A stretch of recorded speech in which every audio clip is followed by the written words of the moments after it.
Hello guys, आप लोग कैसे हैं। आशा अच्छे होंगे, आप लोगों की पढ़ाई अच्छी चली होगी।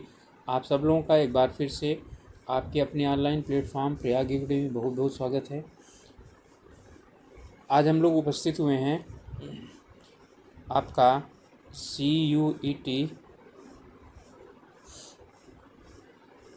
कोर्स सब्जेक्ट पॉलिटिकल साइंस लेकर के, राजनीति विज्ञान। तो पॉलिटिकल साइंस के हम लोग आज 100 MCQ क्वेश्चन करेंगे। तो चलिए शुरुआत करें। इससे पहले आप लोगों से रिक्वेस्ट है कि चैनल में नए हैं या चैनल को अभी तक सब्सक्राइब नहीं किए हैं तो ज़रूर सब्सक्राइब कीजिए और अपने ग्रुप्स में शेयर कर सकते हैं। पहला प्रश्न है हमारा आज का, कौटिल्य द्वारा राज्य के मंडल सिद्धांत की कितनी प्रकृतियां हैं। ठीक है, तो उसके मंडल थियरी के कुल कितने नेचर्स हैं। तो इसमें कौटिल्य के राज्य के मंडल सिद्धांत की कुल 72 प्रकृतियां हैं। ठीक है, 72 नेचर हैं, उसके 72 नेचर्स हैं। एकीकृत मानववाद का अर्थ क्या है। ये दो शब्दों से बना हुआ है, एक एकीकृत है और दूसरा है मानववाद। तो मानव जीवन अलग नहीं है, इस व्यक्ति समाज और राष्ट्र के मध्य सामंजस्य, व्यक्ति की आवश्यकता राज्य राष्ट्र से उच्चतर है कि राज्य और राष्ट्र से उत्तर है। अब यहाँ पर हमको लेना है कि इसमें कौन कौन सा सही है। 1 2 3 1 2 4 2 3 4 1 3 4। तो चलिए देख लेते हैं क्वेश्चन। इंटीग्रेटेड ह्यूमैनिटीज़ में क्या है। मानव जीवन अलग नहीं है। ठीक है, ये बिल्कुल सही है। व्यक्ति समाज और राष्ट्र के मध्य का सामंजस्य करता है, बिल्कुल करता है। व्यक्ति की आवश्यक एकता, ठीक है, यानी व्यक्तियों में क्या होना चाहिए, एकता होनी चाहिए। राज्य राष्ट्र से उच्चतर है, ये गलत है। राज्य राष्ट्र से उच्चतर है, ये एकीकृत मानववाद का नहीं है। तो 1 2 3 हमारा उत्तर हो जाएगा। तो 1 2 3 ए में उत्तर है, तो हमारा उत्तर होगा ए। इसके बाद नारीवादियों का तर्क है कि महिला मूल्य मुख्यतः आधारित हैं धार्मिक कानून पर, प्रदत्त सामाजिक भूमिकाओं पर, या जैविक और प्रदत्त सामाजिक भूमिकाओं पर, या जीव विज्ञान पर। ध्यान रखिएगा, तो नारीवादियों का जो तर्क है कि महिला मूल्य मुख्यतः निर्धारित हैं या आधारित हैं, तो प्रदत्त सामाजिक भूमिकाओं पर, ना तो जीव विज्ञान पर, न जैविक प्रदत्त सामाजिक भूमिकाओं पर, ठीक है, और ना ही धार्मिक उस पर। ठीक है, समाज में उसकी जो कंडीशंस दी गई हैं, ठीक है, उसके आधार पर, ठीक है, उसका जो स्टेटस है वो निर्धारित किया जाता है। साइलेंट स्प्रिंग पुस्तक के लेखक कौन हैं। तो ये हैं रेचेल कार्सन। सूची 1 सूची 2 से मिलाना है। तो यहाँ पर है विलंबित पूंजीवाद, विखंडनवाद, महान वृत्तांतकांड, ज्ञान एवं शक्ति की संकल्पना। मिशेल फौकॉल्ट, फ्रेडरिक जेमरसन और जैक्स डेरिडा और लियोटार्ड। तो इनको हमको मिलाना है इसमें कि, तो इसके अनुसार हमारा क्या होना चाहिए, उत्तर मिलना चाहिए। चलिए देख लेते हैं हम लोग। ठीक है, जो सिद्धांत हैं उन सिद्धांतों में विलंबित पूंजीवाद। ओके, तो जो विलंबित पूंजीवाद है वो दिया गया है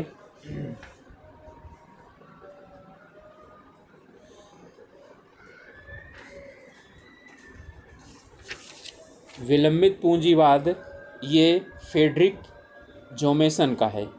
ओके, तो ए का हमारा क्या हो जाएगा, 2 हो जाएगा। और विखंडनवाद,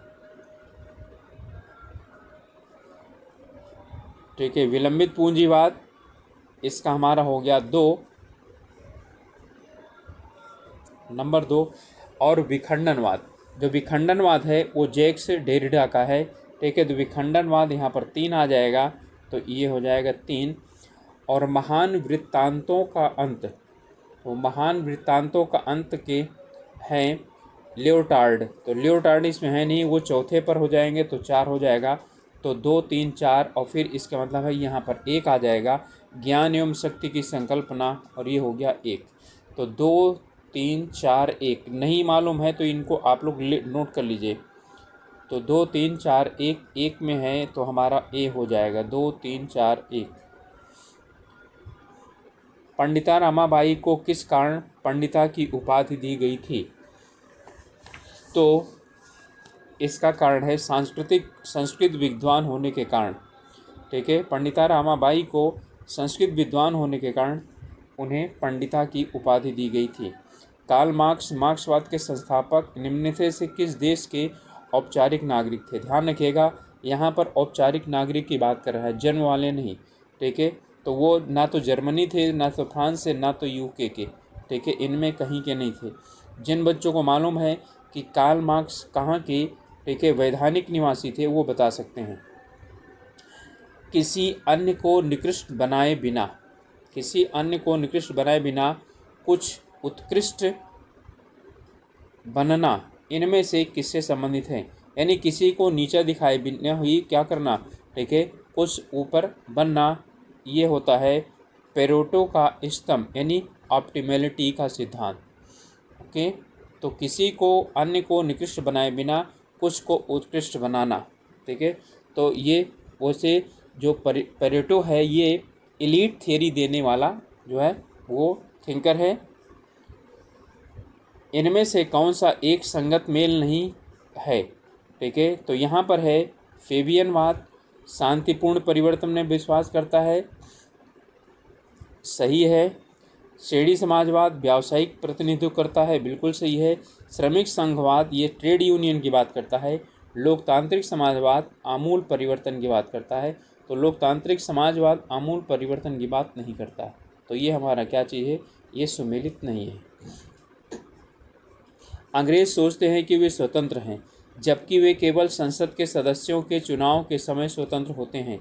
यह कथन किसका है? ओके, तो ये कथन है रूसो का। सामाजिक समझौता सिद्धांत के बहुत बड़े प्रतिपादक हैं ये। इनमें से हमारे पास 2 अभिकथन दिया गया है, ए, और फिर इसमें दिया गया है कारण। तो मैकियावली के दर्शन में साध्य साधनों की उपयोगिता को पुष्ट करता है। ठीक है, मैकियावली का कहना था कि लक्ष्य जो है पवित्र होना चाहिए, साधन तो आते जाते रहते हैं, अंत में जब लक्ष्य जो है प्राप्त कर लिया जाता है तो जो साधन होते हैं उनकी हमेशा क्या की जाती है, उनको हमेशा हमेशा जो है उनको सही माना जाता है। ओके, फिर इसके बाद आर है द प्रिंस का मुख्य उद्देश्य राज्य की एकता एवं अखंडता लाना है। ओके, तो यहाँ पर भी जो यानी कि दिया गया है वो अब यहाँ पर हमें चुनना है कि चलिए यहीं से मैं आप लोगों को बता देता हूँ, ये भी सही है और ये भी सही है, और ये इसकी क्या करता है, व्याख्या करता है। ठीक है, तो ए और आर दोनों सही हैं और आर ए की व्याख्या करता है। ठीक है, इसका मतलब है कि लोगों को ये बोलते थे साधन की चिंता नहीं करनी चाहिए, साध्य की चिंतन करनी, यही लिखा है इन्होंने। मैकियावली के दर्शन में साध्य साधनों की उपयोगिता को पुष्ट करता है, यानी कि यदि साध्य जो है अच्छा है तो साधन ये बोलते हैं अपने आप अच्छा होना चाहिए, यानी हो जाएंगे। ठीक है, लेकिन गांधी जी बोलते हैं कि यदि हमारा क्या है साधन यानी कि पवित्र हैं तभी हमारा साध्य पवित्र हो सकता है। ओके, तभी गांधी जी ने भारत में शांतिपूर्ण आंदोलन का समर्थन किया था। ठीक है, नहीं तो भारत को स्वतंत्रता तो प्राप्त करना है और उससे बड़ा कोई लक्ष्य नहीं हो सकता था। ठीक है, तो किसी भी तरीके से हिंसात्मक परिवर्तन भी हो सकता था, लेकिन गांधी जी ने उसका जो है ना समर्थन नहीं किया। लेकिन मैकियावली और चाणक्य लोग इस चीज़ का समर्थन करते हैं। ठीक है, तो ध्यान रखिएगा कि जो है ना मैकियावली एम पर जो है ना यानी कि महत्ता देता है। ठीक है, एम को प्राप्त करने के सोर्स पर नहीं। ठीक है, और उनका द प्रिंस उनका पुस्तक है। ठीक है, और उसका मुख्य उद्देश्य राज्य की एकता और अखंडता करना है। ठीक है, उसके लिए राजा चाहे जो चाहे वो करे। ओके, नेक्स्ट है इनमें से किसने कहा कि मानव का विचार अभिव्यक्ति की स्वतंत्रता पर प्रतिबंध लगाना वर्तमान एवं भविष्य की नस्लों को लूटने के समान है। ओके, तो ये कथन है हमारा जेएस मिल का। ये स्वतंत्रता के बहुत बड़े समर्थक थे। जिसका विचार यह है कि कला, धर्म और दर्शन केवल रूप से भिन्न है, इनका ध्येय समान है। तो ये कथन है हमारा हीगल का। ओके, किसने कहा कि व्यक्ति का जीवन एकाकी, क्षुद्र, घिनौना, पशुवत और अल्प है। ठीक है, तो ये हमारे महाराज जी हैं, ठीक है, हॉब्स। ठीक है, इनके द्वारा कहा गया था। और जो लॉक है वो बोलते हैं बहुत अच्छा है। ठीक है, और रूसो इन दोनों के मध्य में क्या करता है, उसे सामंजस्य स्थापित करने की कोशिश करता है। जयप्रकाश नारायण की आत्मकथा किसने लिखी। ठीक है, जयप्रकाश नारायण की आत्मकथा किसने लिखी थी। ठीक है, रामवृक्ष बेनीपुरी ने लिखी थी। फिर यहाँ पर कारण और जो है ना उसका वो रीजन दिया हुआ है। गांधी जी के अनुसार धर्म से अलग राजनीति मृत जाल है। बिल्कुल सही है, राजनीति में धर्म का प्रवेश आवश्यक है, क्योंकि धर्म के अभाव में वह सांप्रदायिक रंग ले सकती है। ओके, तो इसका उत्तर बिल्कुल सही है, ए भी सही है और तर्क भी सही है। ठीक है, तो ए और आर दोनों सही है और ये इसकी क्या करता है, व्याख्या करता है। इनमें से कौन सी रचनाएं मोहम्मद इकबाल से संबंधित हैं। ठीक है, तरानाए हिंद। तो इनमें से चुनना है कौन कौन सी जो है वो हैं।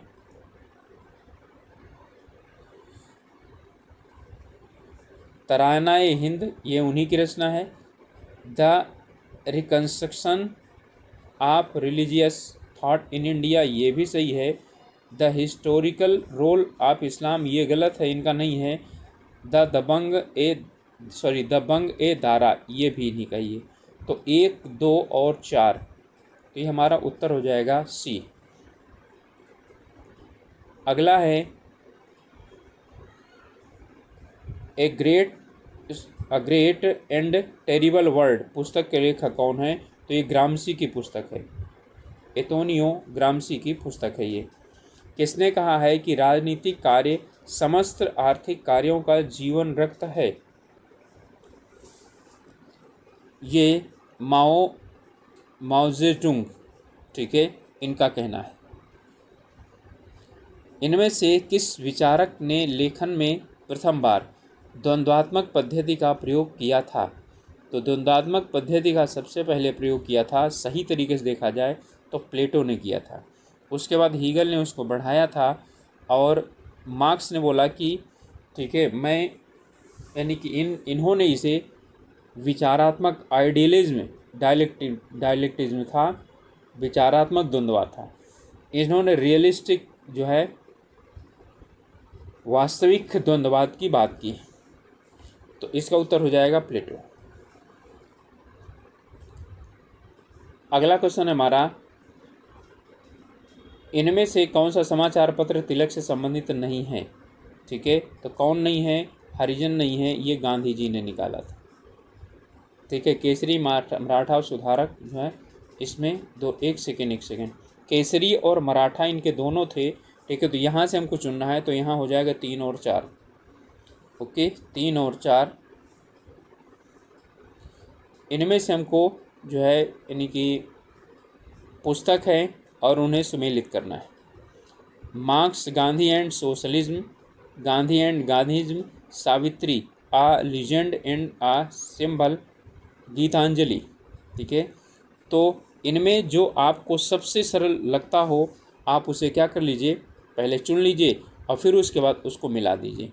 ठीक है, तो चलिए, इसमें गीतांजलि किसके द्वारा लिखी गई थी, रविन्द्रनाथ टैगोर के द्वारा लिखी गई थी, जिसके लिए इनको 1913 में क्या मिला था, नोबेल प्राइज़ मिला था। तो यानी कि डी में कितना हो गया आपका, डी में हो गया 2। ओके, इसके बाद हमारा जो है सावित्री जो पुस्तक है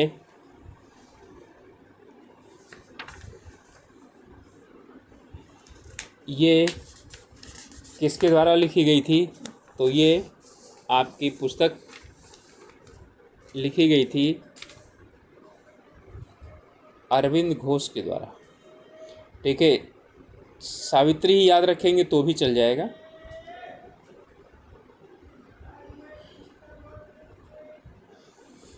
ओके, चलिए इसके बाद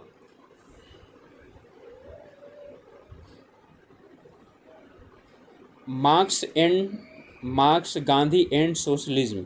ठीक है, इस पुस्तक के लेखक है राम मनोहर लोहिया। ठीक है, तो इसका हो जाएगा, सॉरी 3 हो जाएगा इसका। अब फिर बचा क्या चीज़ लास्ट, गांधी एंड गांधीज्म। ठीक है, इसके लेखक कौन है, B R Ambedkar ji, doctor Bhimrao Ambedkar ji हैं। ठीक है, तो 3, 4 और 1, 2, तो 3, 4, 1, 2 हमारा हो जाएगा। 3, 4, 1, 2 ए में होगा। 3, 4, 1, 2। ओके, इसमें है अगाना सूत क्या है। ओके, तो अगाना सूत दीघा निकाय का 27वां सूत है। गांधी विश्वास करते थे, किस चीज़ में गांधी जो है विश्वास करते थे, इनमें से साध्य साधनों की उपयोगिता की पुष्टि करता है। साध्य साधनों की उपयोगिता की पुष्टि करता है, ये मैकियावली का था। साधन साध्य की उपयोगिता को पुष्ट करते हैं, ना तो साध्य साधनों की, ना ही साधन साध्य की उपयोगिता। ये जो है यानी कि गलत है, ये भी गलत है। साधन और साध्य दोनों न्याय संगत होने चाहिए, ये सही है गांधी जी के अनुसार। ठीक है, तो साधन और साध्य दोनों न्याय संगत होने चाहिए। बहुसंस्कृतवाद के अंतर्गत वे प्रवासी जाति सांस्कृतिक समूह जिन्हें कभी भी नागरिक बनाने का अवसर नहीं मिला वे कहलाते हैं, उनको कहा जाता है मोटिक्स। ठीक है, ऐसे नागरिकों को, ठीक है, मोटिक्स कहा जाता है। Black skin white mask, black skin white mask किसके द्वारा लिखी गई किताब थी। ठीक है, तो ये लिखी गई थी फ्रांस फनॉन के द्वारा। रॉल्स के सिद्धांत में न्याय निष्पक्षता के विचार का प्रवाह है। ठीक है, व्यक्ति से, समाज से, राज्य से या राष्ट्र से, यानी कि जो रॉल्स हैं वो न्याय जो है ना किधर से किधर की तरफ निष्पक्ष रूप से यानी कि प्रवाहित हो सकता है। ठीक है, तो ये है व्यक्ति से। इनमें से कौन नव मार्क्सवाद से संबंधित नहीं है, तो नव मार्क्सवाद से संबंधित इनमें से कौन सा नहीं है, तो ये है रोजा लग्जमबर्ग। हेबरमास, ठीक है, फ्राम और मार्क्यूजे। ठीक है, रोजा लग्जमबर्ग ये नव मार्क्सवाद से संबंधित नहीं है। नेक्स्ट है हमारा multicultural citizenship a liberal theory of minorities rights 1995। ये पुस्तक किसके द्वारा लिखी गई थी, ये पुस्तक लिखी गई थी विली किमलिका के द्वारा। इनमें से कौन सा एक उत्तर आधुनिकता के संबंध में असंगत है, तो कौन सा उत्तर आधुनिकता में असंगत है, ऐतिहासिक प्रवृत्ति। ठीक है, तो जब आधुनिकता की बात आती है तो यहाँ पर क्या होता है, ये ऐतिहासिक प्रवृत्ति को छोड़ देते हैं। इनमें से क्वेश्चन कह रहा है कि आपको 31 से 33 3 क्वेश्चन है, इस गद्यांश को पढ़ करके उत्तर देना है। स्वतंत्रोत्तर भारत के पूर्व 7 दशकों में लोकतांत्रिक राजनीति में महत्वपूर्ण परिवर्तन आए हैं। पिछले दशकों में जहां चुनावी सहभागिता में अभूतपूर्व वृद्धि हुई है, वहां जातीयता से जुड़ी आदिम अस्मिताओं ने जातियों के राजनीतिकरण एवं राजनीति के जातीयकरण को और अधिक सुदृढ़ किया है। 21वीं सदी के भारत में बाजार राज्य ने तृतीय लोकतांत्रिक अभ्युदय का मार्ग प्रशस्त किया है, किंतु विकास प्राप्ति के अपने लक्ष्य में इन आदिम संरचनाओं को विखंडित करने की अपेक्षा बाजार राज्य लोक लुभावनवाद तथा अभिशासन के मध्य झूल रहा है। ओके, चलिए अब इसमें से क्वेश्चन पढ़ना है। इनमें से किसने सर्वप्रथम भारतीय राजनीति में जाति के राजनीतिकरण की धारणा का, ठीक है, प्रयोग किया था, तो वो हैं रजनी कोठारी। जहाँ पर कास्ट एंड पॉलिटिक्स की बात आए, ठीक है, तो वहाँ पर कौन हो जाएंगे? रजनी कोठारी जी आ जाएंगे। ओके, इनमें से कौन सा आदिमवाद का तत्व नहीं है? जाति, वर्ग, समुदाय और कुल। तो इनमें से जो वर्ग है ये आदिम, ठीक है, आदिमवाद का, ठीक है, वो तत्व नहीं है। इनमें से कौन भारत की लोकतांत्रिक राजनीति में 3 लोकतांत्रिक अभ्युदय के प्रवर्तक हैं? ओके, तो ये हैं लोकतांत्रिक राजनीति में 3 लोकतांत्रिक अभ्युदय के प्रवर्तक हैं अतुल कोहली, लॉयड और सुजैन रुडोल्फ और पार्थ रेड्डी। ये तो तीनों हैं नहीं, ठीक है, तो इसका उत्तर हो जाएगा इनमें से कोई नहीं। इनमें से किस देश के साथ भारत ने व्यापक आर्थिक साझेदारी समझौते पर हस्ताक्षरित किए हैं? ओके, अमेरिका, रूस, जापान और इजराइल। तो किसके साथ किया है? तो इसमें जापान के साथ व्यापक आर्थिक साझेदारी समझौता भारत का है। कौन सा योजना अवकाश प्लान हेरिटेज के अंतर्गत है? ठीक है, कौन सा योजना अवकाश या प्लान हॉलीडेज से असंगत है? ये लघु अवधि आकस्मिक योजनाएं थीं। ओके, तो इसमें असंगत का मतलब है गलत है। किससे? प्लान हॉलीडेज, यानी कि जब जो है वे वह समय, जिस समय जो प्लानिंग थी, प्लानिंग कमीशन के द्वारा प्लान नहीं बनाया गया था, 5 ईयर प्लान कुल मिलाकर के नहीं लागू किए गए थे। ओके, तो उनके लिए ये हमारा है। तो ये लघु अवधि आकस्मिक योजनाएं थी, ये सही है। इन योजनाओं की अवधि 66 से 69 थी, ठीक है, पहली बार ये थी। युद्ध, मुद्रास्फीति एवं सूखा इन योजनाओं के मुख्य कारण थे, ये भी सही है। योजना अवकाश पहले 3 पंचवर्षीय योजनाओं की विफलता के कारण प्रारंभ हुए, नहीं, गलत है ये, ठीक है। इसका कारण युद्ध, मुद्रास्फीति और सूखा और योजनाओं जो है ना, ये सब कारण थे, ठीक है। तो हमारा क्या हो जाएगा? ये डी वाला गलत हो जाएगा। किस अंतर्राष्ट्रीय समझौते ने राज्यों को पहली बार ग्रीन हाउस उत्सर्जन में कटौती करने का वैधानिक रूप से बाध्य लक्ष्य दिया? कि तो ये था क्योटो प्रोटोकॉल 1997 के रियो में हुआ, बाद में रियो में हुआ था 1992 में, और फिर ठीक 20 साल के बाद फिर रियो 20+ हुआ था। इनमें से दोनों को हमको क्या करना है? मिलाना है। और ये पुस्तकें और लेखक हैं। लेखक हैं डेविड ईस्टन, लुइसन पाई, सैमुअल पी हटिंगटन, ठीक है, और यहाँ पर है सैम्योर मार्टिन लिपसेट। ओके, चलिए यहाँ पर इनमें 1 2 3 4 5 आएगा। तो हम लोग देखते हैं कि इनमें किस लेखक की कौन सी पुस्तक है।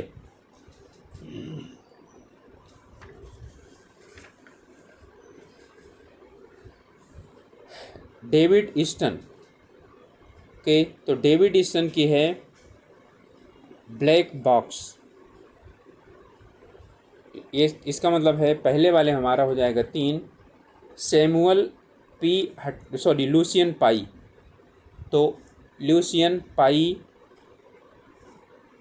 डेवलपमेंट सिंड्रोम, ठीक है, तो इनका है विकास सिंड्रोम, तो इसका हो जाएगा हमारा 1। सैमुअल पी हटिंगटन, इनका है लोकतांत्रिकरण की लहर, ठीक है, ये है, तो इसमें हो जाएगा 4। और फिर हो जाएगा, अब यहाँ पर क्या बचा? हमारा 2 ही बचा, सैम्योर मार्टिन लिपसेट, ठीक है, तो लिपसेट का है राजनीतिक मानव, पॉलिटिकल ह्यूमन, ठीक है। तो ये यानी है 3 1 4 2, तो हमारा हो गया 3 1 4 2, तो ये सी वाला उत्तर सही हो जाएगा। नेक्स्ट है, इनमें से कौन सा सिद्धांत परंपरागत सिद्धांत कहलाता है? ओके, तो कौन सा सिद्धांत परंपरागत यानी ट्रेडिशनल थ्योरी कौन सी कहलाती है? संगठन का सिद्धांत, मानव संबंध सिद्धांत, वैज्ञानिक प्रबंध सिद्धांत या नौकरशाही का सिद्धांत?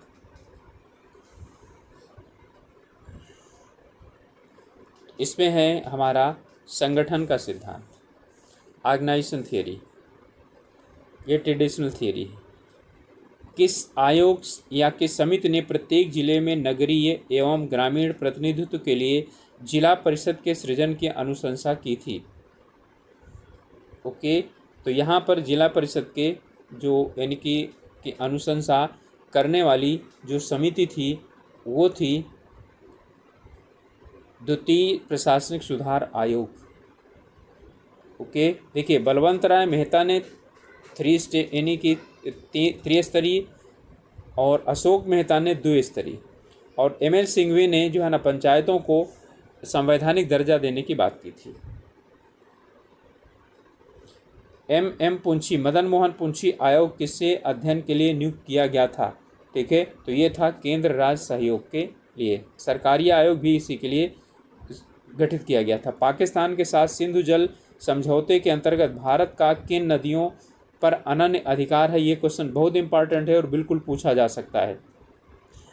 ओके, तो इसमें रावी, व्यास और सतलज, ठीक है, इसका पानी भारत पूरी तरह से क्या कर सकता है? अपने उपयोग में ला सकता है।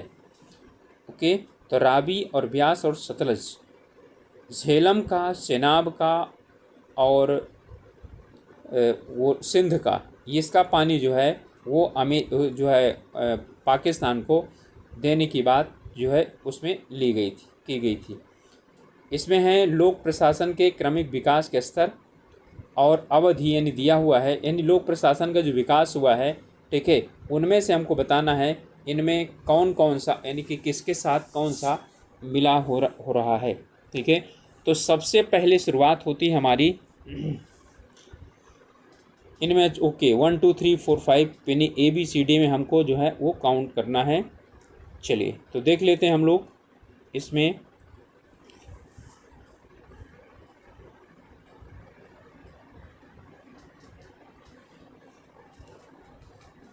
पहला है अस्मिता का संकट, फिर है चुनौती का युग, प्रशासन के सिद्धांत और राजनीतिक सिद्धांत का द्विभाजन। ठीक है, किस किस यानी उसमें ये लिए गए थे। ओके,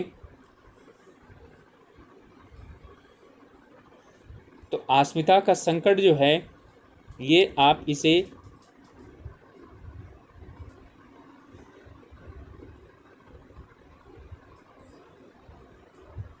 इसको 4 से मिलाएंगे, सॉरी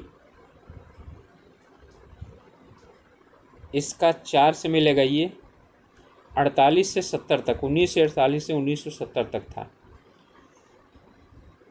इसके बाद चुनौती का युग, ये चुनौती का युग जो है वो था आपका 1927 से 1937 तक।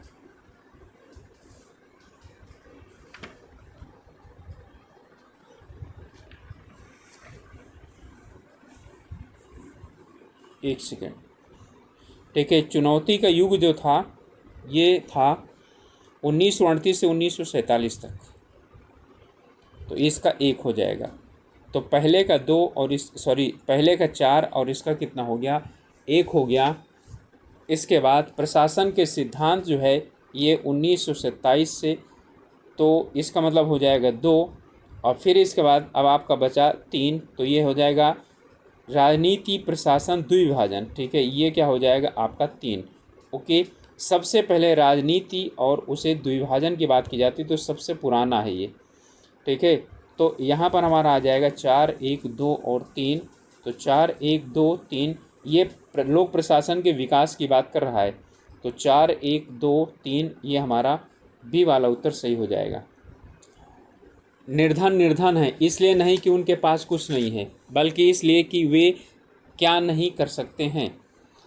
ठीक है, ये कथन किसका है? ओके, तो ये कथन है अमर्त्य सेन का। निर्धन है इसलिए नहीं कि वे उनके पास कुछ नहीं, बल्कि वे क्या नहीं कर सकते। ठीक है, इसके बाद नेक्स्ट है यहाँ पर व्यवस्था, और उसके बाद उसे इसमें धारा दी गई है, किस किस धारा के अंतर्गत आते हैं। ठीक है, तो चुनावी व्यवस्था आप लोग अच्छी तरह से जानते हैं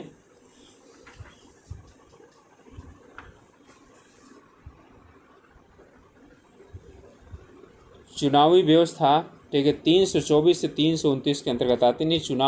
चुनाव आयोग और मुख्य चुनाव आयुक्त 324, ओके। पंचायतें 243 से 243 ओ, तो यहाँ पर क्या हो जाएगा आपका, ठीक है, ये 1 हो जाएगा। फिर इसके बाद है संघ स्तर पर न्यायिक व्यवस्थाएं और संघ तथा राज्यों के मध्य सेवाएं,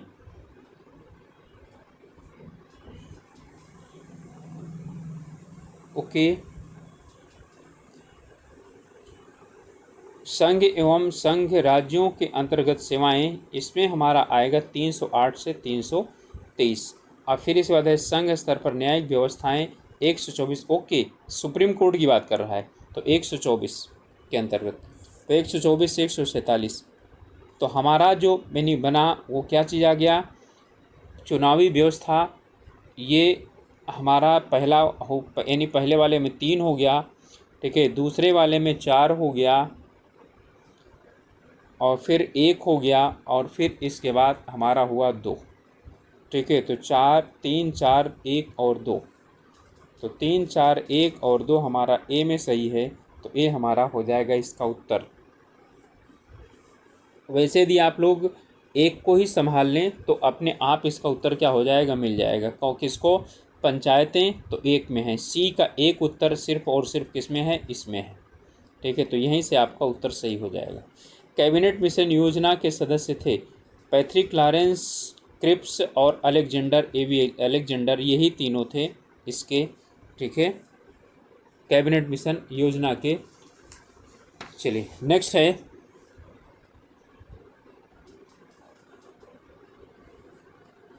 प्रधानमंत्रियों, उप प्रधानमंत्री सहित कुल मंत्रियों की संख्या अधिक नहीं हो सकती, ठीक है, कितने प्रतिशत से, 15% से। लोकसभा के 15% सदस्यों से अधिक नहीं हो सकती। विधानसभा में मुख्यमंत्री और उप मुख्यमंत्री आदि को सब देखा जाए तो उसके लिए भी क्या होता है, विधानसभा के 15% से अधिक नहीं हो सकती। श्रमिकों, कृषकों एवं समाज के सीमांत वर्गों का प्राधान्य नव लोकतंत्र के रूप में निम्नलिखित में से किससे संबंधित है। श्रमिकों, कृषकों और समाज के सीमांत वर्गों का प्राधान्य नव लोकतंत्र के रूप में, इसमें से किस जो है ना उसे समझिए नहीं, इसका जो समर्थन करने वाला है वो कौन है, तो ये है उपाश्रित स्कूल। संगठन में संघर्ष समाधान के लिए मेरी पाकर फॉलेट ने निम्नलिखित में से कौन से मार्ग सुझाए हैं, ठीक है। इनमें से हमको क्या करना है, मेरी फॉलेट द्वारा जो सुझाए गए हैं इनको सबको हमको काउंट, यानी कि इनको देखना है। तो इसमें जो हमारा इनमें से चुनना है आधिपत्य, समझौता, समर्पण, एकीकरण। तो इसमें आधिपत्य सही है, समझौता भी सही है और एकीकरण सही है, समर्पण गलत है, ठीक है। तो 1 2 4, तो 1 2 4 किस में है, हमारा बी में है, तो ये हमारा सही हो जाएगा। एनपीटी व सीटीबीटी के संबंध में वाक्यों में से कौन सा वाक्य सत्य है। भारत ने एनपीटी हस्ताक्षरित की परंतु अनुमोदित नहीं की। आप ध्यान रखिएगा इसमें यानी कि कौन सा वाक्य सत्य की बात कर रहा है, ठीक है। तो ये बिल्कुल गलत है। भारत ने ना तो इसका हस्ताक्षर किया है ना अनुमोदन किया है। भारत ने सीबीटी हस्ताक्षरित किया है, ये भी गलत है। भारत ने एनपीटी हस्ताक्षरित की, ये भी गलत है, ठीक है। अब इसका मतलब डी रह गया। तो भारत ने ना ही एनटीपी और ना ही सीबीटी हस्ताक्षरित की और ना ही अनुमोदित किया, ठीक है, क्योंकि इसे ये भारत इसको क्या मानता है, इसे भारत जो है वो गलत मानता है। कारण क्या चीज़ है, क्योंकि भारत का मानना है कि ये असमानता को जन्म देता है कि जिनके पास परमाणु बम है, परमाणु अस्त्र हैं, वो रख सकते हैं, बढ़ा सकते हैं उनको, जिनके पास नहीं है वो नहीं अचीव कर सकते। इसी का भारत विरोध करता है। नेक्स्ट है हमारा, भारत का सर्वोच्च न्यायालय किसके द्वारा संघ और राज्यों के मध्य विवादों को निर्णीत करता है, ठीक है। तो इसकी ये प्रारंभिक अधिकारिता है, ठीक है। तो संघ और राज्यों के मध्य का विवाद सुप्रीम कोर्ट में ही जाएगा, कहीं और नहीं जाएगा, अपील ही नहीं है। 27 मार्च 2019 को भारत द्वारा उपग्रह भेदी प्रक्षेपास्त्र परीक्षण किए जाने को माना गया। क्या माना गया? ठीक है, यानी कि इसे किस रूप में जाना गया कि इसे क्या कहा जाएगा? ठीक है, तो इसे मिशन शक्ति माना जाता है। ठीक है, इसे मिशन शक्ति के अंतर्गत रखा जाता है। आसियान से भारत किस राजमार्ग को वियतनाम तक विस्तारित करने की बातचीत कर रहा है? ओके, तो भारत, म्यांमार, थाईलैंड यानी कि इसको विस्तारित करने की बात कर रहा है। एकमात्र जनजाति नेता जिन्हें भारतीय संसद के संग्रहालय में चित्रण द्वारा सम्मानित किया गया, यानी कि उनकी वहाँ पर, ठीक है, यानी चित्र लगाया गया है, तो वो हैं बिरसा मुंडा। ठीक है, भगवान बिरसा मुंडा। प्रसन्नता सूचकांक निम्नलिखित में से किस देश के द्वारा जारी किया जाता है? देश की सृजनता है।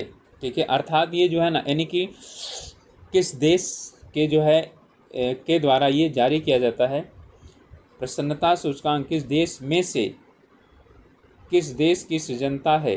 तो ये है भूटान। इनमें से कौन सा स्वैच्छिक संगठनों एवं गैर सरकारी संगठनों के मध्य अंतर का आधार नहीं है?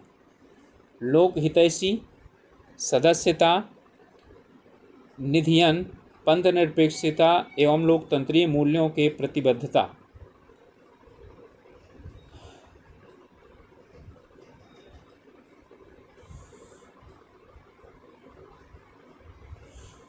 एक सेकेंड,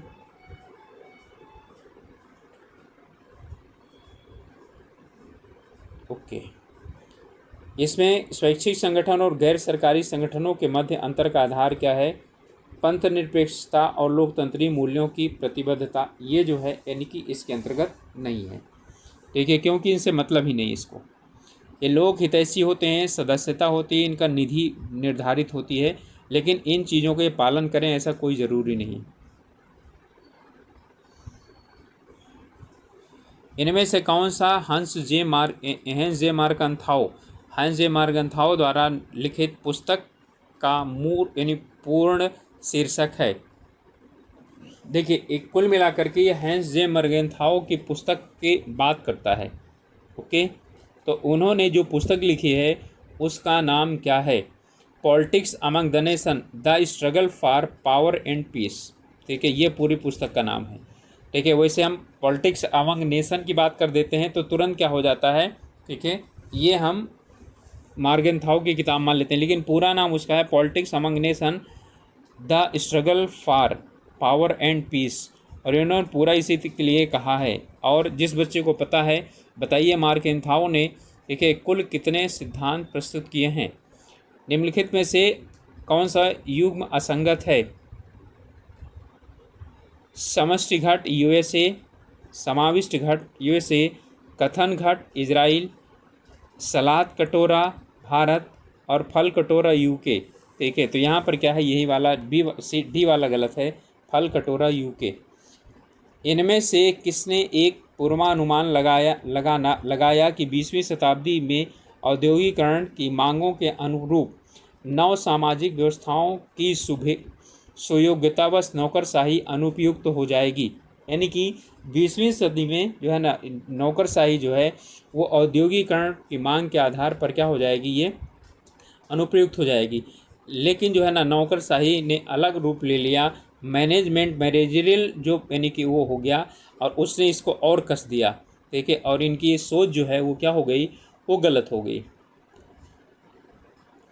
ये थे वारेन वेनिस। किस केस में यह निर्णय दिया गया कि उद्देशिका संविधान का भाग नहीं है? ठीक है, तो ये है वेरुवारी केस। फ्लैश ऑफ सिविलाइजेशन, और एक सेकेंड इसी का में है कि है तो कौन सा था? केशवानंद भारती वाले में स्वीकार किया गया कि उसका भाग है, उद्देशिका संविधान का भाग है। फ्लैश ऑफ सिविलाइजेशन का अर्थ क्या है? तो ये इसका अर्थ है संघर्ष प्रमुख रूप से वैचारिक व धार्मिक न होकर सांस्कृतिक चरित्र का होता है। ये उत्तर हो जाएगा इसका। जस्ट इन विलो पद का अभिप्राय क्या होता है? Just in willow. ठीक है, इसका मतलब क्या होता है? तो इसका मतलब होता है युद्ध का उचित संचालन। इनमें ए और आर दिया हुआ है, उसे हम लोग को निकालना है। तो राष्ट्र और राष्ट्रवाद को विविध प्रकार से परिभाषित एवं संकल्पित तो किया जा सकता है, किंतु इन्हें समान सिद्धांतीकरण द्वारा सामान्यीकृत नहीं किया जा सकता है। ओके,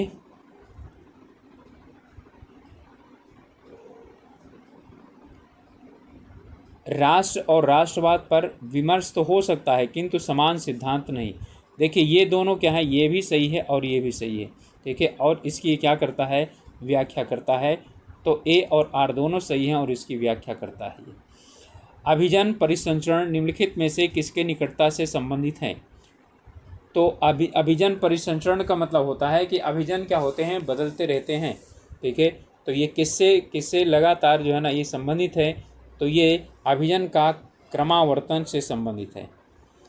यानी कि अभिजन जो आज हैं वो कल क्या हो जाएंगे, बदल जाएंगे, वो निचले पायदान पर चले जाएंगे, और अभिजन जो हैं यानी जो निचले पायदान पर हैं वो आगे आकर के अभिजन में पहुंच जाएंगे, ठीक है। चलिए, इसमें जो है ना कह रहा है कि इनमें से समितियों का कालक्रमानुसार व्यवस्थित कीजिए। सतीश चंद्रा समिति, होता समिति, कोठारी समिति, योगेंद्र के अलग समिति। यानी कि चंद्रा समिति, होता समिति, कोठारी समिति और अलग समिति, इनको हमें जो है यानी कि सीरियल से बताना है कि कौन सी जो है ना पहले गठित की गई और सबसे बाद में कौन सी गठित की गई। ओके, तो सबसे पहले गठित की गई थी, सबसे पुरानी समिति है कोठारी समिति। तो 3, इसमें से 3 कहीं पर नंबर 1 पर है, बी पर है, यही हमारा क्या हो जाएगा। इसके बाद सतीश चंद्रा समिति, इसके बाद योग अलग समिति, फिर होता समिति सबसे, ठीक है, बाद में गठित की गई। विकास कार्यक्रमों को आरोही क्रम में व्यवस्थित करना है, ठीक है। इसका मतलब है कौन सबसे पहले क्या हुआ, पहले फिर बाद में, फिर बाद में, इसके बाद। तो इसमें प्रधानमंत्री ग्रामीण सड़क योजना, इंदिरा आवास योजना, दीनदयाल उपाध्याय ग्राम ज्योति योजना और अटल पेंशन योजना। ओके, तो इनमें सबसे पहले प्रधानमंत्री ग्राम सड़क योजना, इंदिरा आवास योजना सॉरी, इनमें सबसे पहले जो था, ठीक है, वो इंदिरा आवास योजना प्रारंभ हुई थी। तो इसमें यानी कि पहले नंबर पर ये आ जाएगा, ठीक है, नंबर 1 पर इंदिरा आवास योजना। ओके, इसके बाद प्रधानमंत्री ग्राम सड़क योजना, तो 2 हो जाएगा। फिर इसके बाद है आपका अटल पेंशन योजना, तो यानी कि ये 3 हो जाएगा, और फिर ये 4 हो जाएगा, ठीक है। तो इसका मतलब है हम 2 1 4 3, तो 2 1 4 3 हमारा किस में है, 2 1 4 3 है, ये हमारा ए में, तो ए उत्तर हो जाएगा हमारा। चलिए, सुमेलित ए और बी यानी दोनों को क्या करना है, इनको मिलाना है, ठीक है। लेखक दिए गए हैं और उनकी पुस्तकें दी गई हैं।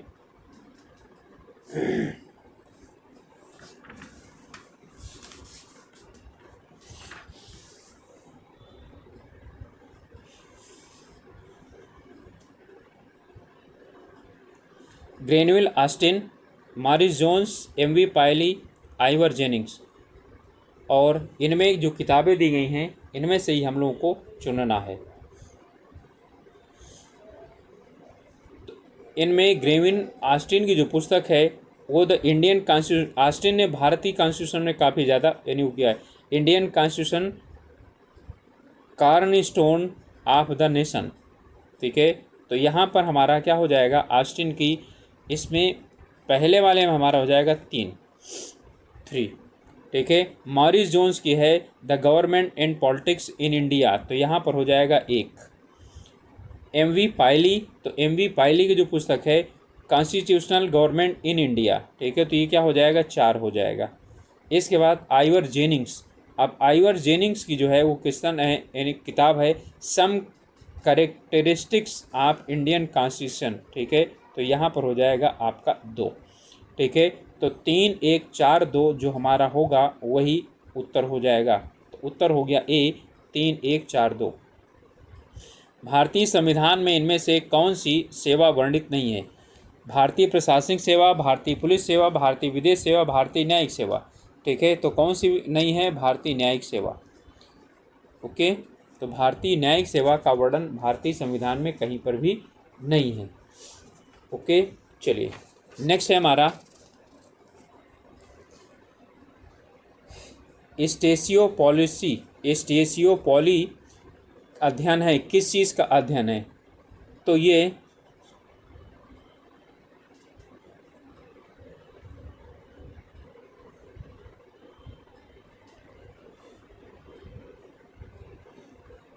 राजनीतिक दलों के अध्ययन को हम इसको बोलते हैं।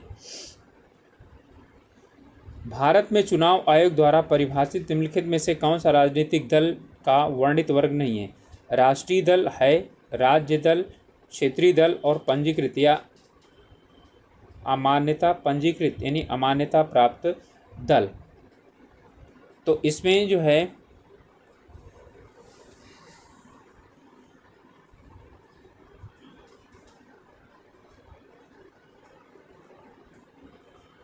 राज्य दल नहीं है, राष्ट्रीय दल है, क्षेत्रीय दल है, ठीक है, पंजीकृत दल है, ठीक है, लेकिन राज्य दल यहाँ पर नहीं है। लोकपाल और लोकायुक्त अधिनियम के अंतर्गत किसी व्यक्ति को लोकपाल का अध्यक्ष नियुक्त करने किया जा सकता है यदि वह क्या हो? कि भारत का न्यायाधीश हो। अच्छा, इसमें से चुनना है। भारत का मुख्य न्यायाधीश रह चुका हो अथवा रहा हो, उच्चतम न्यायालय का न्यायाधीश रह चुका हो अथवा हो, प्रतिष्ठित व्यक्ति हो अथवा रह चुका हो, 10 वर्ष के अनुभव वाला प्रशासक रह चुका हो। ये गलत है, तो हमारा 1, 2, 3 जो है वो सही है, तो ये यानी कि सी हो जाएगा इसका उत्तर। सूचना के अधिकार द्वारा राजनीतिक प्रशासनिक व्यवस्था में निम्नलिखित में से किन विशेषताओं का प्रारंभ किया गया है? सावधानी, देखरेख, सतर्कता, लाल फीताशाही। ठीक है, तो लाल फीताशाही को तो ही कम करने के लिए इसका यानी कि उपयोग किया गया था। तो इसमें हमारा क्या हो जाएगा? इसमें हो जाएगा 1, 2, 3, तो 1, 2, 3 हो जाएगा, चौथा नहीं होगा, तो 1, 2, 3 बी में। इसमें कथन दिया गया है पर्यवेक्षक के पर्यवेक्षण के लिए व्यक्तियों की कोई आदर्श संख्या नहीं है जब पर्यवेक्षण किया जाता है। कार्य, समय, स्थान और सत्ता प्रत्यायोजन जैसे कारकों की परिवर्तनीयता के कारण नियंत्रण का क्षेत्र परिवर्तित होता रहता है। ठीक है, इनमें से हमको इनका उत्तर देना है। ओके, तो चलिए पर्यवेक्षक के पर्यवेक्षण के लिए व्यक्तियों की कोई आदर्श संख्या नहीं है। ठीक है, बिल्कुल है, क्योंकि सभी विद्वान क्या हैं? अलग अलग अपनी संख्या देते हैं। कार्य, समय, स्थान और सत्ता प्रयोजन यानी कि कारकों की परिवर्तनीयता के कारण नियंत्रण का परिवर्तन क्षेत्र होता यानी बदलता रहता है। बिल्कुल सही है, और ये इसकी व्याख्या करता है। ठीक है, तो हमारा उत्तर हो जाएगा, आगे है ए। ठीक है, ए और आर दोनों सही हैं और इसकी व्याख्या भी करता है। फ्लाइंग बीस। ठीक है, फ्लाइंग बीस शब्दबंध इनमें से किससे जुड़ा हुआ है? ओके, तो ये जुड़ा हुआ है आसियान से। हरित प्रदेश की मांग निम्नलिखित में से भारत के किस क्षेत्र से संबंधित है? तो हरित प्रदेश की मांग पश्चिमी उत्तर प्रदेश से संबंधित है। ये मांगते हैं कि हमें क्या करिए, अलग कर दीजिए, हरित प्रदेश बना दीजिए। इनमें से किसे लोक प्रशासन एवं निजी प्रशासन के मध्य अंतर किया है? ओके, तो यहाँ पर जो हमको है काउंट यानी कि इनको हमें निकालना है कि कौन कौन है जो इस चीज़ का क्या करते हैं यानी कि जिन्होंने निजी प्रशासन लोक प्रशासन को अलग अलग माना है। ठीक है, अंतर किया हुआ है। तो ये हैं, ठीक है, एमवी यानी कि पॉल एपेबली। ठीक है, एलडी वाइट नहीं है, साइमन भी हैं और जोसिसा स्टेम्स हैं। ठीक है, तो 1, 3 और 4, तो 1, 3, 4 हमारा किस में है? सी में है, तो ये हमारा उत्तर हो जाएगा। लोकतांत्रिक राजनीति में निम्नलिखित में से राजनीतिक दलों के प्रवेश आरोही क्रम को कालानुक्रम में व्यवस्थित कीजिए। यानी कि सबसे पहले कौन बना, फिर उसके बाद कौन बना, फिर उसके बाद कौन बना। ठीक है, तो हमें इसको यानी कि बताना है। तो महाराष्ट्र नवनिर्माण सेना, तेलंगाना राष्ट्रीय समिति, अखिल भारतीय तृणमूल कांग्रेस, राष्ट्रीय कांग्रेस पार्टी। ठीक है, तो ये जो है ना सबसे पहले ये वाली बनी थी। ठीक है, इसके बाद आया था राष्ट्रीय कांग्रेस,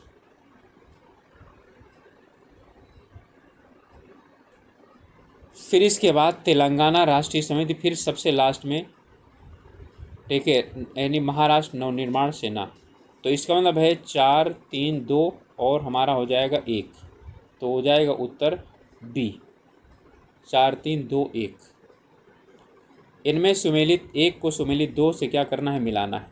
बंदी प्रत्यक्षीकरण, ठीक है, ये है किसमें, आर्टिकल 32 में। आर्टिकल 32 में सुप्रीम कोर्ट जारी कर सकता है इसे। बंदी प्रत्यक्षीकरण, परमादेश, उत्प्रेषण, अधिकार परीक्षा। ओके,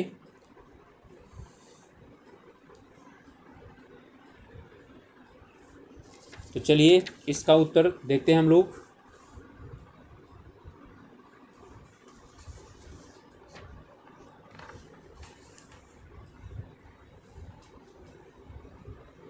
बंदी प्रत्यक्षीकरण का मतलब है सशरीर प्रस्तुत करना। तो इसका मतलब हो गया ए में 3। तो देखते हैं यहाँ पर ए में 3 कहीं पर है, ए में 3 2 जगह पर, बी और सी में है। ओके, इसके बाद है परमादेश। परमादेश का मतलब है आदेश देना, तो बी में 1, तो 3 और 1, तो 3 और 1 हमारा किस में है, बी में है। ठीक है, यही वाला हमारा हो जाएगा 3 1 4 2। इसके बाद ठीक है आएगा हमारा उत्प्रेषण का मतलब है सूचित करना, अधिकार परीक्षा का मतलब किस अधिकार से। ठीक है, तो ये हो जाएगा। ठीक है, अधिकार परीक्षा का मतलब किस अधिकार से, तो हो गया हमारा 3 1 4 2। इनमें से वैज्ञानिक प्रबंध की मुख्य विशेषताएं क्या हैं, और इनको हमको यानी कि चुनना है।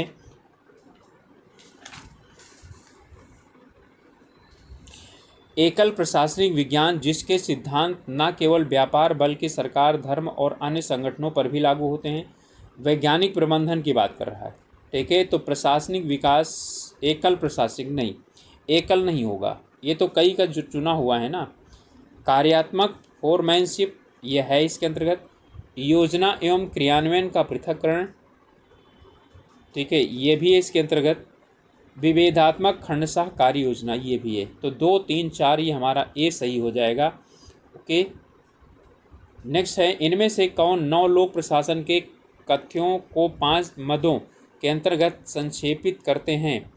प्रासंगिकता, मूल्य, सामाजिक क्षमता, परिवर्तन और ग्राहक केंद्रित। ठीक है, इसमें हमको लेखक का नाम बताना है।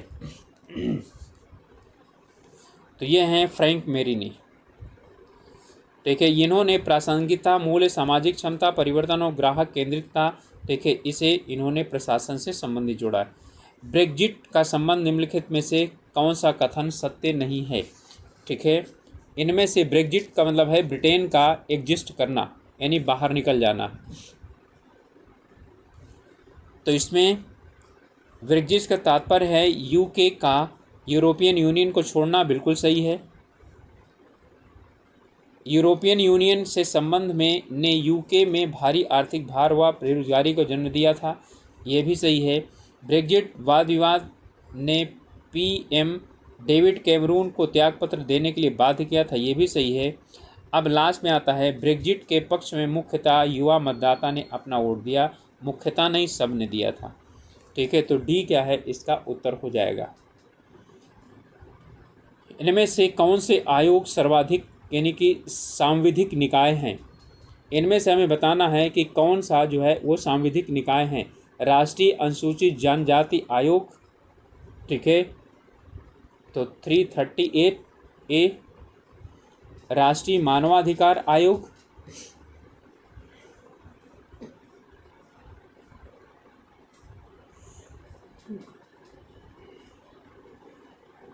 और राष्ट्रीय मानवाधिकार आयोग, ये भी है। राष्ट्रीय अल्पसंख्यक आयोग, ये भी है। राष्ट्रीय अनुसूचित जनजाति यानी जाति आयोग, ये भी है। ठीक है, वैसे इसमें ऑप्शन जो है ना थोड़ा सा अब वर्तमान के संदर्भ में देखा जाए थोड़ा क्वेश्चन पुराना हो चुका लगता है। ठीक है, तो इसमें सभी हैं। ठीक है, तो इसमें सभी हैं। ठीक है, आप बी को कर लीजिए 1 2 3 4। ठीक है, तो सभी हम मान सकते हैं, इसको सभी हैं।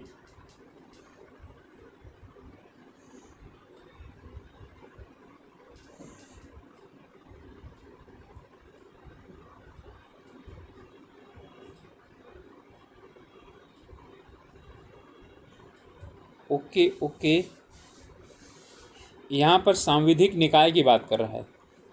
ठीक है, संवैधानिक की नहीं बात कर रहा है। ठीक है, तो संवैधानिक निकाय हमारा कौन कौन हो गया? ये भी हो गया, ये भी हो गया और ये भी हो गया। ठीक है, तो 1 और 3 और 4 ये सांविधिक निकाय नहीं है। इसमें सिर्फ और सिर्फ हमारा उत्तर हो जाएगा कौन सा? ये हो जाएगा 2। ठीक है, राष्ट्रीय मानवाधिकार आयोग।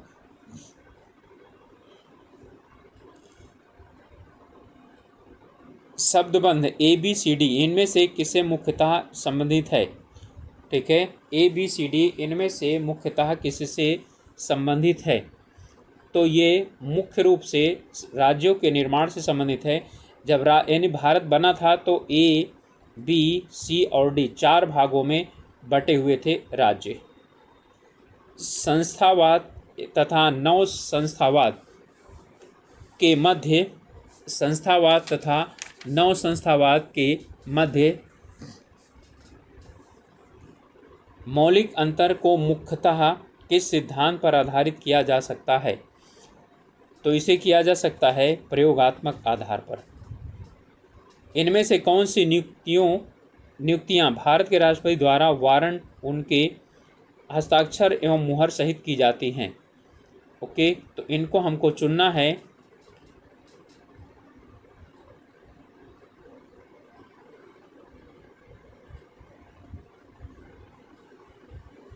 भारत के उच्चतम न्यायालय के न्यायाधीश बिल्कुल सही है।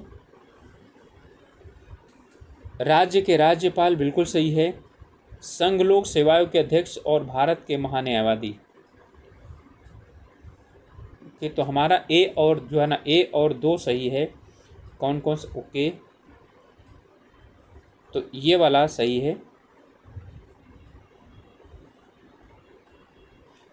इनमें से विकास पर भ्रष्टाचार के नकारात्मक प्रभाव कौन कौन से हैं?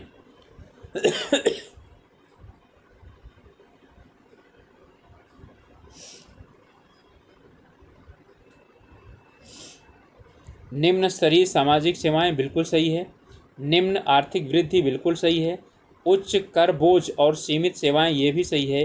कृषकों को उनके उत्पादन की बिक्री से कम अवसर ये भी सही। सभी जो है ये भ्रष्टाचार के नकारात्मक प्रभाव है। तो हमारा उत्तर हो जाएगा डी। भारत की पश्चिम दृश्य यानी लुक ईस्ट पॉलिसी के संबंधों में किसके साथ व्यापक तथा विस्तार से पक्ष पोषण करती है? पश्चिमी देशों से। ठीक है, यानी लुक वेस्ट पॉलिसी, या यूरोपियन यूनियन से या पश्चिम एशियाई देशों से। तो किससे है? पश्चिमी देशों से नहीं है, ये जो है ना एशियाई देशों से। ठीक है, लुक ईस्ट पॉलिसी भी यानी कि पूर्वी एशियाई देशों से, यानी वेस्ट भी पश्चिमी एशियाई देशों से है। भारत में कौन सा सबसे बड़ा G20 निवेशक देश है?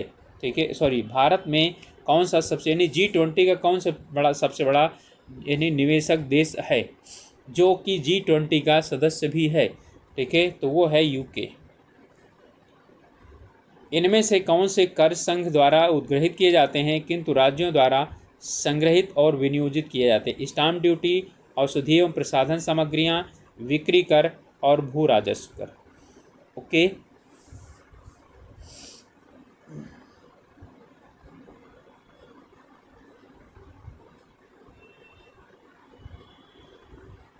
चलिए, इनमें है स्टाम्प ड्यूटी, ठीक है, और औषधि एवं प्रसाधन सामग्री के उत्पाद। ये हैं, तो हमारा उत्तर हो जाएगा केवल 1 और 2। बाकी जो हमारा ये है बिक्री कर और भू राजस्व कर, सेल्स टैक्स और भू राजस्व कर, ये सरकार खुद लगाती है। ठीक है, अब तो इनकी जगह सबने ले लिया क्या, जीएसटी ने ले लिया। इनमें से किस भारतीय परंपरा को हाल ही में मानवता की अमूर्त सांस्कृतिक विरासत घोषित किया गया है? ठीक है, तो किसे अमूर्त सांस्कृतिक विरासत घोषित किया गया है, तो वो है कुंभ। आंतरिक संप्रेषण हो सकता है ऊर्ध्वगामी, अधोगामी और आर पार, कैसा भी हो सकता है। इनमें से कौन सा हिंसात्मक गैर राज्य अभिकर्ता नहीं है? तो इनमें से हिंसात्मक गैर राज्य, ठीक है, अभिकर्ता नहीं है, वो है पीएलओ, फिलिस्तीन लिबरेशन ऑर्गेनाइजेशन। 2017 में संयुक्त राष्ट्र की निम्नलिखित में से किस कार्यकारी मंडल पर भारत को पुनर्निर्वाचित किया गया था? ओके, तो यूनेस्को के लिए भारत को निर्वाचित किया गया था। भारत ने किस देश के साथ सुखोई Su-30 MKI लड़ाकू विमान बेड़े के लिए दीर्घावधि समझौते पर हस्ताक्षर किए थे? तो ये कौन था, रूस।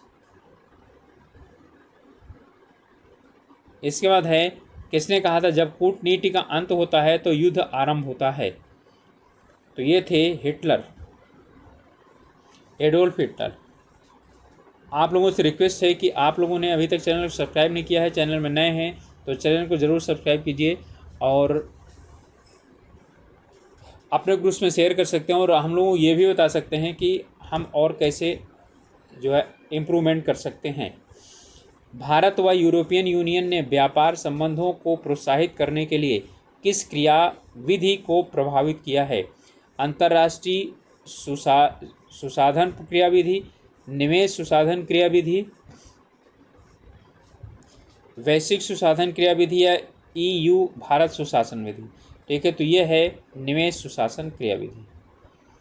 नेक्स्ट है, सैमुअल P. हंटिंगटन ने लोकतंत्रीकरण की लहर विश्लेषण में भारत कहाँ स्थित है?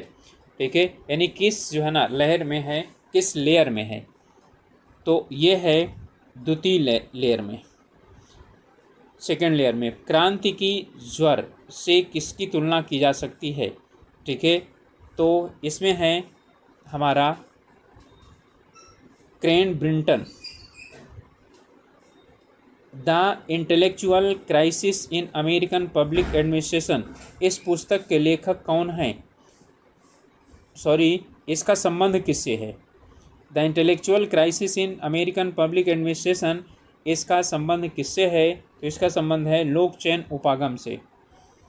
नीति आयोग क्या है? ठीक है, स्टाफ अभिकरण, सूत्र अभिकरण, सहायक अभिकरण, ना तो स्टाफ और ना ही सूत्र अभिकरण, तो ये एक स्टाफ अभिकरण है। इनमें से कौन सा राष्ट्रीय मानव अधिकार आयोग का नोडल मंत्रालय है? ओके, तो कौन सा है? वो है गृह मंत्रालय। तो ये हमारे पॉलिटिकल साइंस से लगभग 100 प्रश्न थे। इसमें सभी चीज़ें, इंटरनेशनल पॉलिटिक्स, पब्लिक एडमिनिस्ट्रेशन, सभी जो है ना के क्वेश्चन इसमें समाहित किए गए थे। कोशिश की गई थी कि जो है हम अधिक से अधिक ऐसे प्रश्न दें जो कि आपके एग्ज़ाम के लिए उचित हों और सही हों, फिट बैठते हों। ओके, तो आप लोग मेहनत करते रहिए, मिलते हैं अगले वीडियो में। तब तक के लिए आप लोग अपने स्वास्थ्य का ध्यान रखिए और पढ़ाई करते रहिए। Okay, all the best.